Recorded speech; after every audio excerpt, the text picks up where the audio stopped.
নমস্কার বন্ধুরা, দ্য বংস রসুইঘরে সবাইকে স্বাগত। আজকের রেসিপি ডিমের ডালনা বা ডিমের কষা বা ডিমের কারি বা ডিমের ঝোল, অনেকেই অনেক রকম নামে ডাকেন। আজকের এই রেসিপিটা কোনো নতুন রান্না নয়, অনেকের বাড়িতেই প্রায়শই এটা বানানো হয়েই থাকে। তবে আমার আজকের ভিডিওটা তাদের জন্য যারা নতুন রান্না শিখছেন কিংবা ব্যাচেলার, অথবা যারা পড়াশোনার খাতিরে কিংবা জব পারপাসে হোস্টেল বা মেসে থাকেন, তারা কিভাবে খুব কম সময়ে কম উপকরণে এগ কারি বানিয়ে নেবেন সেটা আজকের ভিডিওতে শেয়ার করছি। দেখে নেওয়া যাক আজকের ভিডিওটা। প্রথমেই ডিমটা সেদ্ধ করব, তার জন্য একটা সসপ্যানে 2 কাপ পরিমাণে জল দিলাম। এখানে একটা কথা বলি, আপনারা ডিমটা সেদ্ধ করার সময় খেয়াল রাখবেন জলটা এমনভাবে দিতে হবে যেন ডিমগুলো জলের নিচে থাকে। আমি আজকে 6টা ডিম রান্না করব, আর এখানে আমি মুরগির ডিমই নিয়েছি, আপনারা চাইলে হাঁসের ডিমও এখানে রান্না করতে পারেন। আচ্ছা, ডিমটা যদি জলের ওপর ভেসে ওঠে তাহলে বুঝবেন ডিমটা পচা আছে বা নষ্ট আছে ভেতর থেকে, তাহলে সেই ডিমটা কিন্তু বাদ দিয়েই রান্না করবেন। দিলাম 1 চা চামচ লবণ। এইভাবে যদি লবণ দেওয়া হয় তাহলে ডিমটা সেদ্ধ হয়ে যাবার পর খোসা ছাড়াতে ভীষণ সুবিধে হয়। এইটা আজকের আরেকটা ছোট্ট টিপস। আমি গ্যাসের ফ্লেমটা মিডিয়াম টু হাই রেখে 8 থেকে 10 মিনিট বয়েল হতে দেব। অপরদিকে একটা মাঝারি সাইজের পেঁয়াজ আমি ধুয়ে খোসা ছাড়িয়ে নিয়েছি, এবারে একদম মিহি করে কুচিয়ে নিচ্ছি। একটা মশলার পেস্ট বানাবো, তার জন্য একটা মিক্সিং জার নিয়েছি। এর মধ্যে প্রথমেই দেব একদম মিহি করে কুচিয়ে রাখা পেঁয়াজ অর্ধেকটা পরিমাণে। আমি এখানে 2টো মাঝারি সাইজের পেঁয়াজ কুচিয়ে নিয়েছি, তার মধ্যে অর্ধেকটা অর্থাৎ একটা মাঝারি সাইজের পেঁয়াজ দিয়ে দিলাম। এরই সাথে দিচ্ছি হাফ ইঞ্চি আদা। আদাটা আমি খোসা ছাড়িয়ে ছোট টুকরো করে নিয়েছি। আর দিচ্ছি 5 থেকে 6 কোয়া রসুন। ডিমের কষাতে বা ডিম কারিতে কিন্তু রসুনের ব্যবহার বেশি করার প্রয়োজন পড়ে না। এরই সাথে দিচ্ছি 4-5টা কাঁচা লঙ্কা। ঝালটা অবশ্যই নিজেদের স্বাদ মতন দেবেন। আচ্ছা, অল্প একটু জল দিয়ে আমি এটার একটা মিহি পেস্ট তৈরি করব। এবার একটা কথা বলি, যাদের কাছে মিক্সিং জার বা মিক্সার গ্রাইন্ডার নেই তারা পেঁয়াজটা না বেটে সম্পূর্ণটাই ভেজে নিয়ে রান্না করবেন, তাতেও কিন্তু স্বাদ ভীষণ ভালো হয়। আর আদা রসুন বাটা, বর্তমানে বাজারে ইজিলি রেডিমেড আদা রসুন বাটার প্যাকেট কিনতে পাওয়া যায়। ম্যাক্সিমাম 5 টাকা বা 10 টাকা নেয়। 1 প্যাকেট নেবেন এবং সেখান থেকে 1 চা চামচ মতন আদা রসুন বাটা ব্যবহার করলেই রান্নাটা হয়ে যাবে। আর কাঁচা লঙ্কা আপনারা মিহি করে কুচিয়ে নিয়ে ব্যবহার করতে পারেন। অপরদিকে ডিমটাও কিন্তু সেদ্ধ হয়ে গেছে। ম্যাক্সিমাম 8 থেকে 10 মিনিটেই ডিম ভালোভাবে সেদ্ধ হয়ে যায়। গ্যাসের ফ্লেমটা আমি লোতে করে দিলাম। সেদ্ধ করে নেওয়া ডিমগুলো তুলে নিচ্ছি আর একটু ঠান্ডা করে নেব, তারপর খোসাটা ছাড়াবো। গরম অবস্থায় ডিমের খোসা ছাড়াতে যাবেন না।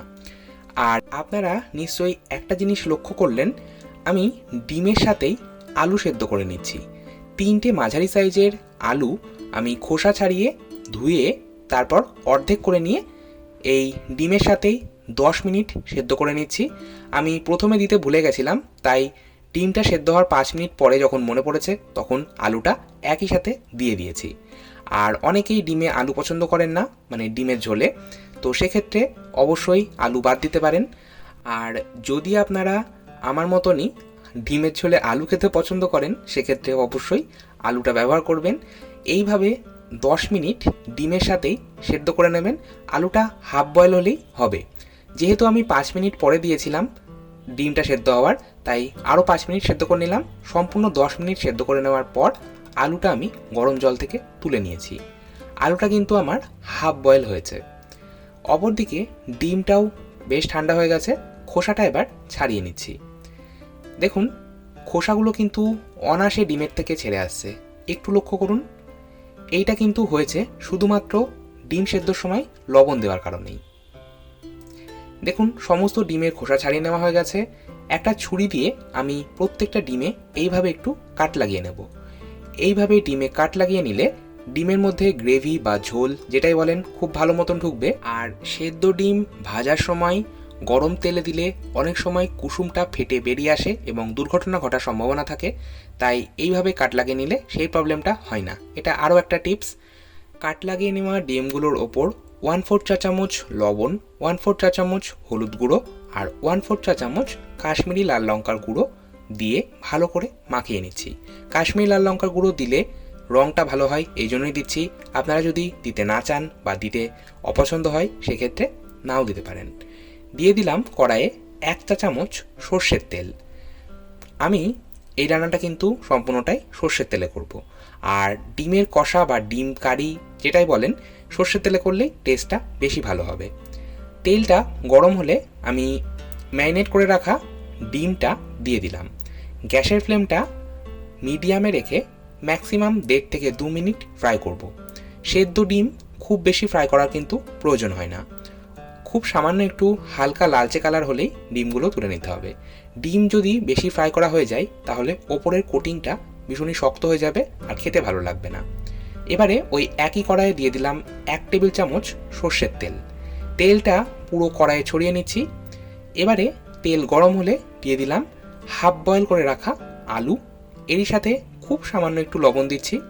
এইভাবে যদি সামান্য লবণ দিয়ে আলুটা ভাজা হয় তাহলে আলুটা খুব দ্রুত ভাজা হয়ে যায় বা ফ্রাই হয়ে যায়, যেটাই আপনারা বলেন।